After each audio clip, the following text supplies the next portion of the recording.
Pag nakumpleto na yung 2D drawing, analyze ulit natin yung gagawa ng 3D. Bali, yung sa body, bilog yung tatlong gilid.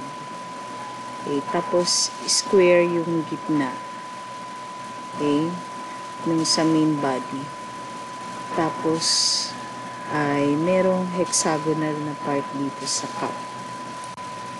Okay, so, pagdating naman dito sa ginagawa natin, bali, dito lang sa nilagyan natin ng chamfer dito, yun yung magiging square. Tapos, yung pagkatapos ng line na yun na yung tawag dito gagawin nating cylinder.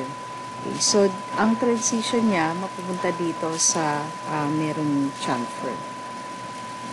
Meron pa pala ako hindi na-trim. Sorry, so trim lang natin.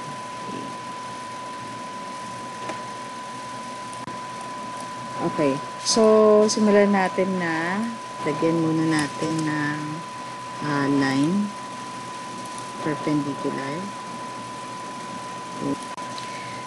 Bali ang gagawin ko, paghihiwalayin ko muna yung yung butas tsaka yung pinaka outer.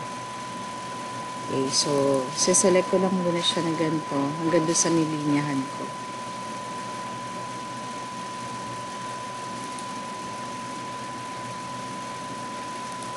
Tapos copy, tama natin to, copy, ilalagay ko dun sa may taas.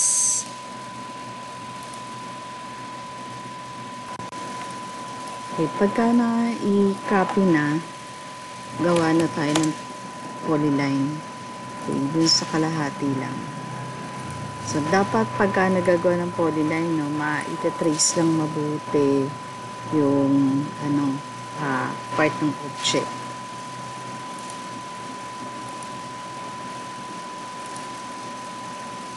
Okay, since kalahati lang, so close natin. Pagka-close, select nyo lang yung polyline na ginawa nyo. Tapos yan, pwede na natin siya i-revolve. Yung axis niya, itong gitna na to. Orthoon ko lang. Okay, 360 degrees. Okay. Tapos, 2D wireframe ko lang. Yung sa may butas naman yung gagawin natin.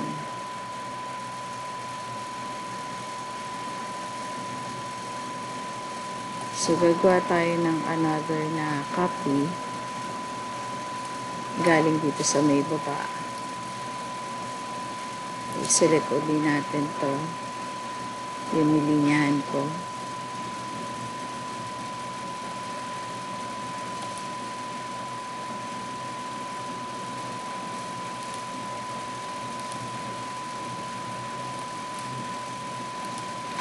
Copy. Tapos, lagay natin ulit sa may taas.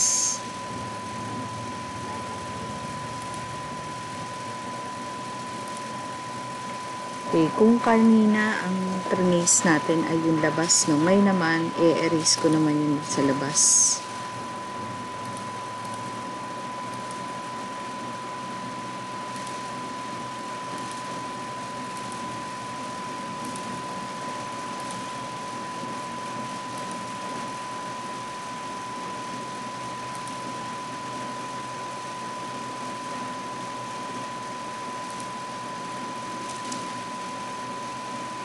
Okay, tapos reconstruct lang yung line.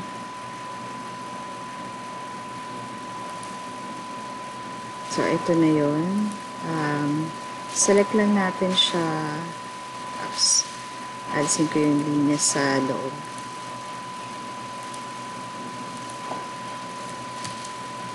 Okay.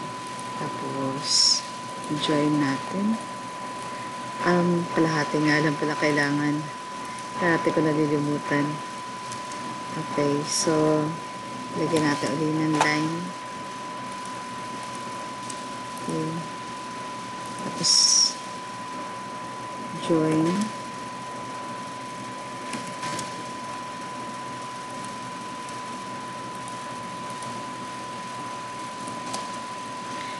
Okay. Tapos, revolve na natin.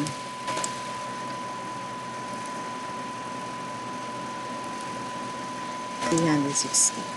Ngayon, ito ang ilalagay natin doon sa ginawa natin kanina. So, move natin. Center to center. Okay, so, check lang natin sa orbit kung nasa gitna. Okay, so, dahil nasa gitna siya, pwede na natin i-subtract SU. Yung malaking object muna, ang select, enter, tapos yung maliit na object. Okay, tingnan natin sa 2D wireframe, ay sa shades of gray na itsura. So, ito yung itsura niya. Okay, butas lang muna siya. Yung sa threaded na part, sa huli na natin siya gagawin. Okay, so yung susunod naman natin, no, yung bali yung transition. Pag sinabi natin transition, ito yon yung nasa may 45 degrees. So, maglaline ako uli mula din sa end ng 45 degrees perpendicular dito sa may itaas. Okay? Tapos, yun lang yung isa-select ko.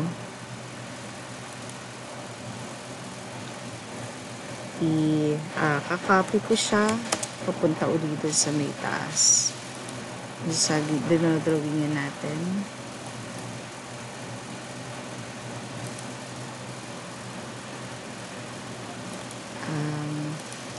2D wireframe ko muna para makita ko yung drawing. I-check ko lang kung paano siya i-connect, no? Bali dito, flat lang siya. Dito ang merong chamfer. Okay, so yung nakopya natin ay lalagyan natin siya ng line na nagko-connect. Okay?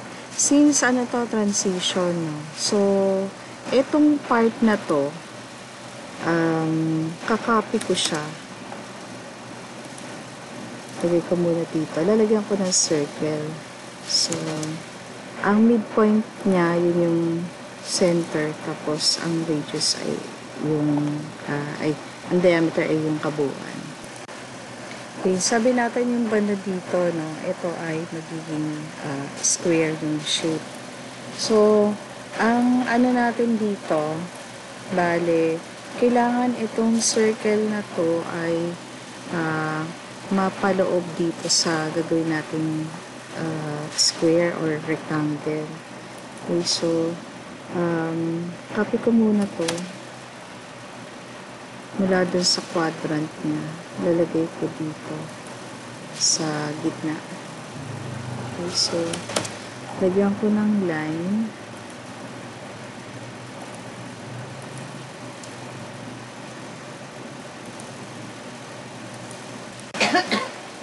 Okay, check ko lang kung ano may maliit siya na line. So, aalisin ko lang yan. Erase ko lang siya. Okay. So, dapat ay nakatangent siya dito sa line na to. Okay. Tsaka dito sa may ibabaw. Okay. Tapos, imi-mirror ko to. MI. Yung first point ng mirror line ay yung center dapat ng bilog. Okay. Tapos, ay perpendicular sa taas. Okay. Para nakatangent din siya. So, pag nakuha na yun yung rectangle niya. So, pwede natin gawa ng tutungan na lang ng rectangle. Okay. Pagkatapos nun, itong circle na to, tsaka yung rectangle na ginawa natin, ay ikakat ko, Ctrl X. Ilalagay ko siya sa front view. So, Ctrl V. gagawin ko to na dalawang viewport, dalawang vertical. Okay, para dito sa isa, makikita ko yung line. Dito naman, i-isometric ko siya. Okay, so,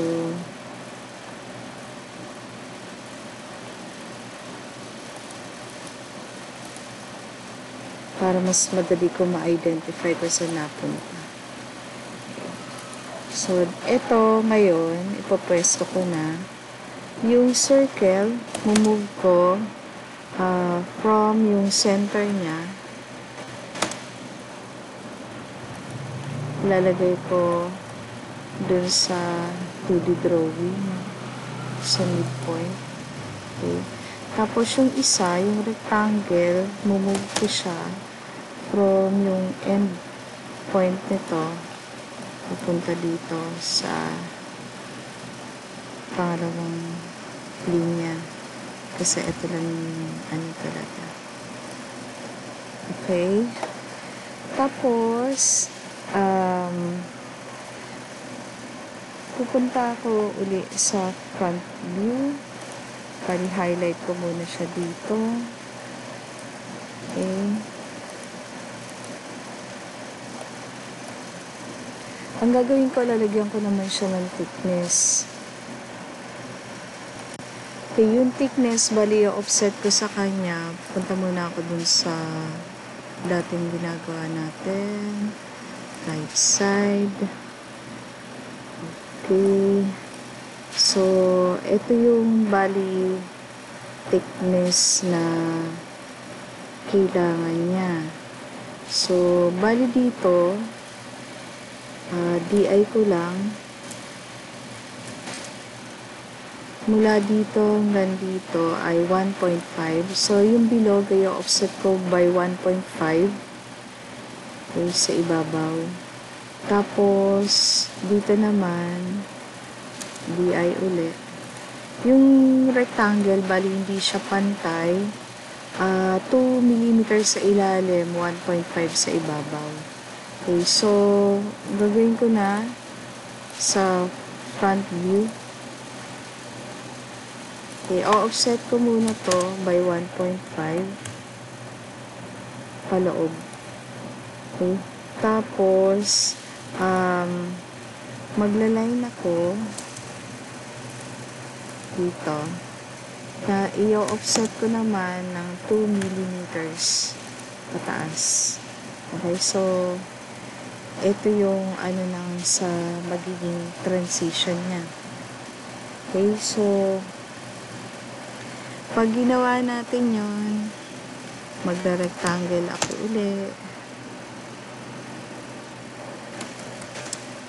Okay, so from corner to corner lang ita-trace ko siya. Okay, so check natin kung naka-pwesto na siya dito sa may isometric. Okay, so ito yung rectangle.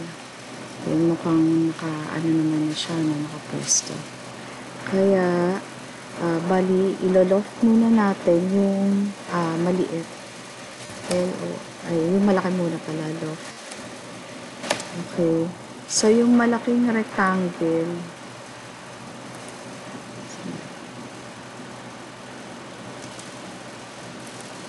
yung malaking rectangle, sa malaking bilog. Tapos, yung maliit, bali cross sections only. Tapos, yung maliit na rectangle naman, okay, loloft natin ulit yung maliit na rectangle doon sa maliit na bilog naman. Okay. So, pagka nagawa na yan, bali, the shades of gray magiging ganito, no? Solid sila. Tapos, iso-subtract lang natin. So, mas madaling makita dito sa front view yung pag-subtract. So, SU lang. Tapos, select nyo yung mas malaki. Enter. Tapos, ibawas nyo yung mas maliit. Enter. Okay, so, ganyan yung magiging itsura niya.